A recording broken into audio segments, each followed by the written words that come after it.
Bonjour tout le monde. Moi, aujourd'hui, mon Pechakucha, j'aime l'agilité, puis j'aime beaucoup le faire dans l'agile, mais j'aime beaucoup le être aussi. Et j'ai décidé de parler de mon parcours en formation de coaching en développement intégral. Donc, c'est un engagement que je me suis offert pour un an. C'est un engagement sur ça, un an, donc c'est beaucoup de temps. C'est une quinzaine d'heures par semaine, un bon montant financier aussi en engagement. En plus, je m'offre une sabbatique, donc l'idée, c'est que ça fait un gros engagement. Donc, dans ce parcours-là, une des premières choses qu'on apprend à faire pour être coach, c'est de prendre la posture du coach puis de pouvoir s'ouvrir aux différentes possibilités, aux différents domaines. Donc, la spiritualité, le somatique, les relations, les émotions. Donc, il y a bien des livres à lire. Et à date, comme dans 2019, j'ai lu 19 livres. C'est pas pire. Ça commence à rentrer.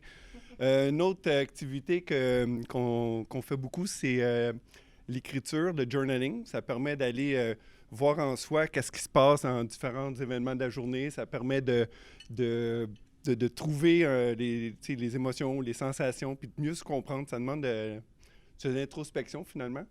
Puis pour bien faire cette introspection, il y a quelque chose que ça demande, c'est la vulnérabilité.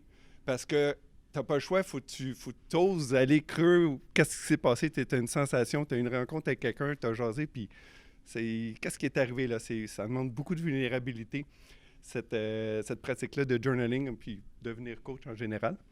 Donc, souvent aussi, pour se centrer, on va faire de la méditation.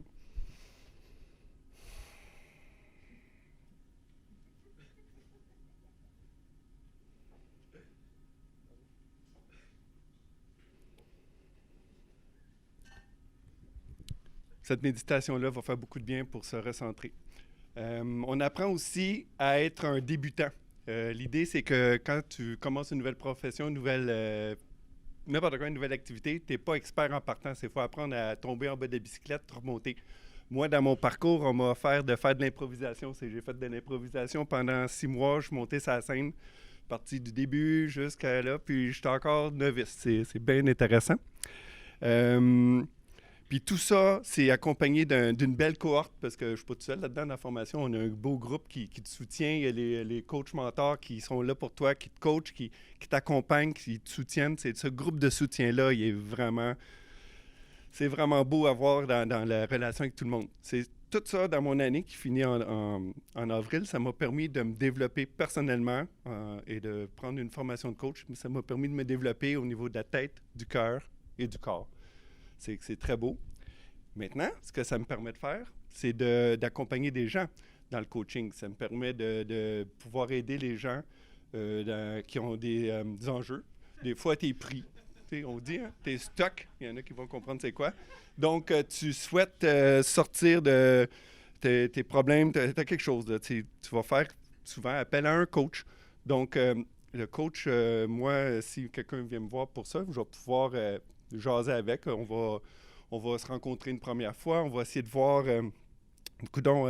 c'est quoi ton enjeu, de quoi est-ce que je peux t'aider? Est-ce que ensemble, parce qu'on s'engage pour à peu près 6 mois, est-ce qu'on a une belle connexion? Est-ce qu'on cherche, est-ce que ça va fonctionner? Si oui, si on sent qu'il y a des atomes crochus, bien là, on va s'asseoir, puis on va aller dans l'exploration de l'univers du client.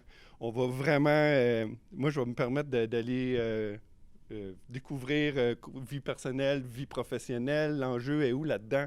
Je vais être curieux, je vais essayer d'avoir le plus d'informations pour me faire une idée parce que c'est un humain complet. Hein. On parle de développement intégral, c'est l'ensemble de tout. Donc, ça va être très beau. Puis là, je vais sortir de là plein de belles notions. Je vais aller à la table à dessin. Puis là, c'est la créativité. Là, je vais avoir ma belle feuille blanche, puis je vais pouvoir peindre un programme pour mon client.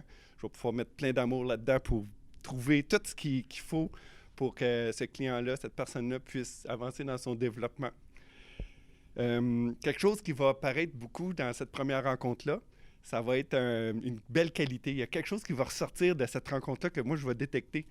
Comme par exemple, dans mon cas, quand moi, je me suis fait coacher, c'était le courage, justement. Je suis pas le premier. On m'avait nommé on sentait un courage, mais c'était un peu enterré, ce courage-là. On ne le voyait pas. En fait, mon premier Ma première métaphore pour un peu expliquer où est-ce que j'en étais dans mon parcours, c'était le lion ici du magicien d'Oz. Donc, c'était comme mon monde actuel, qui est correct, mais j'avais besoin de sortir de là. On m'a inspiré à devenir un artiste fier de ses œuvres. Donc, aller dans la créativité, aller de l'avant, monter sur scène, puis jaser avec vous, ça m'a beaucoup inspiré. Donc, c'est une belle façon d'amener le client à avancer un peu vers une meilleure version de soi-même. C'est beau ces métaphores-là, mais aussi, au-delà de ça, il y a des résultats. C'est les fans des objectifs SMART peuvent être comblés là-dedans parce que on cherche avec le client de trouver vraiment des actions, des résultats mesurables, vérifiables. Comme ça, c'est concret. C'est pas juste dans l'abstrait. Donc, c'est le client, il s'engage à faire des exercices parce que on n'arrive pas au résultat juste en se parlant et en jasant. Là. Il faut qu'ils mettent en place des pratiques. Ça peut être du somatique, ça peut être du yoga, ça peut être de la réflexion, du journaling. Il y a tout un ensemble de possibilités. On peut faire du slackline, on peut name it. Il y a plein de façons de faire avancer le client dans son développement. Puis, au fur et à mesure qu'on avance ensemble, on a des rencontres, on jase. On jase. Pas vrai.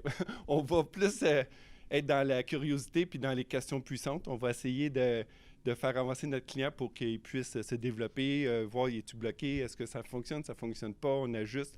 Donc, après un certain parcours, le client se retrouve devant des résultats qui l'ont fait avancer puis il s'est développé. Et en plus, il va avoir tellement bien mis ses pratiques en place, en tout cas, il y a des chances qu'il va pouvoir soutenir son développement après la fin du coaching. Il va pouvoir continuer par lui-même, avancer, puis s'améliorer. Donc, voilà. C'était mon parcours en développement intégral.